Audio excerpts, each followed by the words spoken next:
So it's just a cluster F is what it is. It's just that's what it is. That's how you compile it to. The Cardinals are not a team that unfortunately can close out games. We got very fortunate. And if you guys didn't watch the Saints game, we got very fortunate for the defense to make a play for us. We got very fortunate for the Panthers game for the defense to make a play for us. And then the other games, the Seahawks as well as the 49ers, and then the this game here, the defense unfortunately couldn't make a play for us. But like, the defense shouldn't be put in this situation. We have the pieces to put points up. It's just they're not being utilized to the best of the ability. Now it's opportunity on the field as well, decision making, and situational play calling as well, because I don't know. I've talked about this last year. I truly don't think, and regardless of what Drew Petzing or Jonathan Gannon or this organization is saying, I don't think they truly trust Kyler. I do not think they truly trust Kyler Murray. There's no way in hell you're going to convince me that run in that last, you must need to get a first down to seal this game,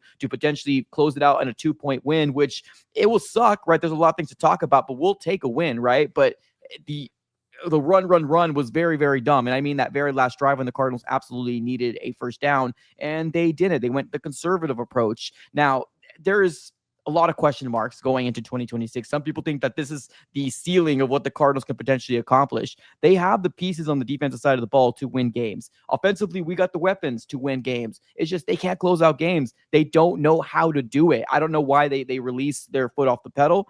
I don't get it. I don't understand. But this was a big opportunity missed to stay within the division, because I was doing a live play-by-play and I was following along in that Seahawks game. Seahawks lost. So I was like, let's go. Cardinals, don't F this up. What happened? The Cardinals ended up effing it up, and now we're still at the 4th in the division at 2-3, and it kind of just feels like Groundhog's Day again for the Arizona Cardinals, unfortunately. So a lot of fans aren't happy. A lot of fans are jumping ship. A lot of fans do not want to buy another ticket until some serious changes are being made.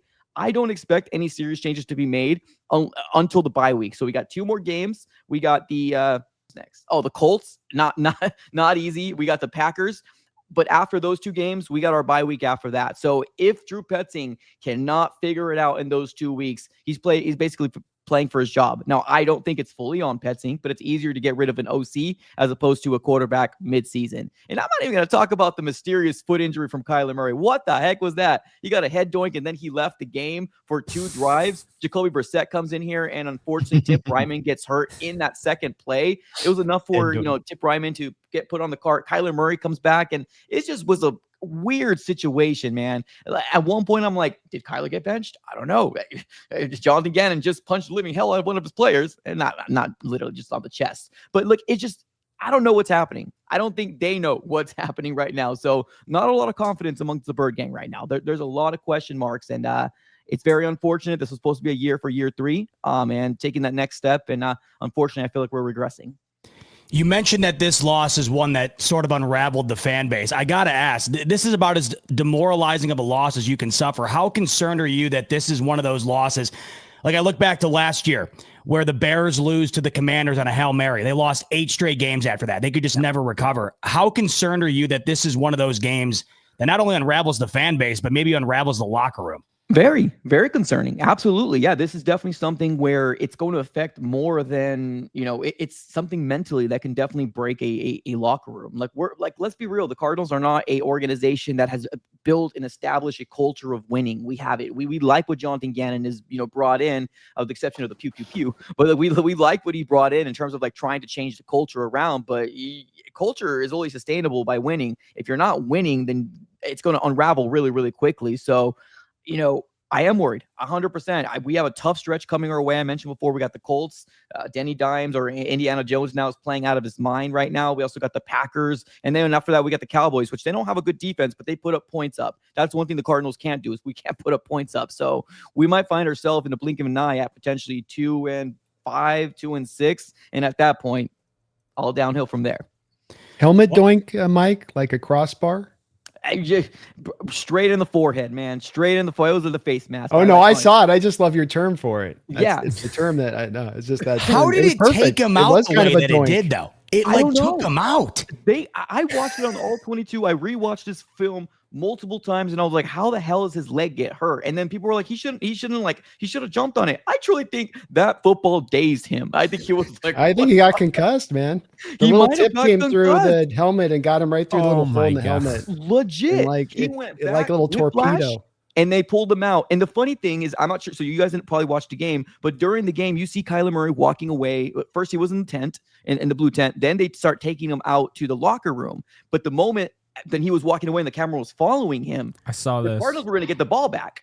And then Kyler Murray turns around and is like, oh, can I go back? And the training staff's like, no, you come. Let's just go back. Foot injury from where? He finished the game off. Jacoby Brissett was in there a couple times to a fake tush push or fake a quarterback sneak, but he finished the game. Foot injury, and now on Monday, Jonathan Gannon saying he's got a foot injury, potentially questionable. Like I don't know, something crazy is going on here. Well, listen, that was a crazy week 5. Recapped it all, I think we got it all, and there was a lot to get. Shorter than Kyler. Oh, boy. Oh, boy, what have we done? I still can't believe that ball, even, I don't know. Like, in the head.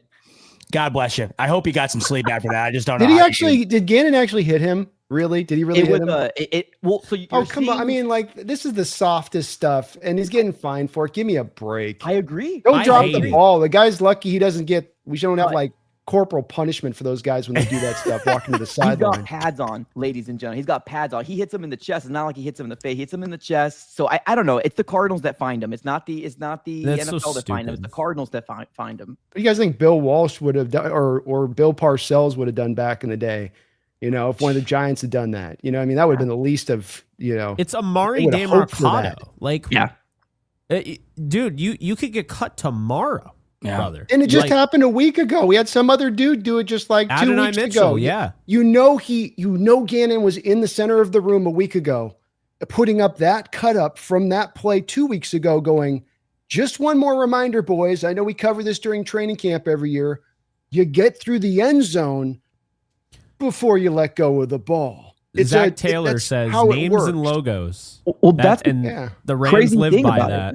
That's the crazy thing about it. I don't understand the mindset. I mean, he's a third string running back. I know he got his opportunity. He wanted to kind of really gloat out there, but what do you really gloat? I mean, you're a third string running back. You had a really good play, but that's just a boneheaded mistake, man. Boneheaded mistake.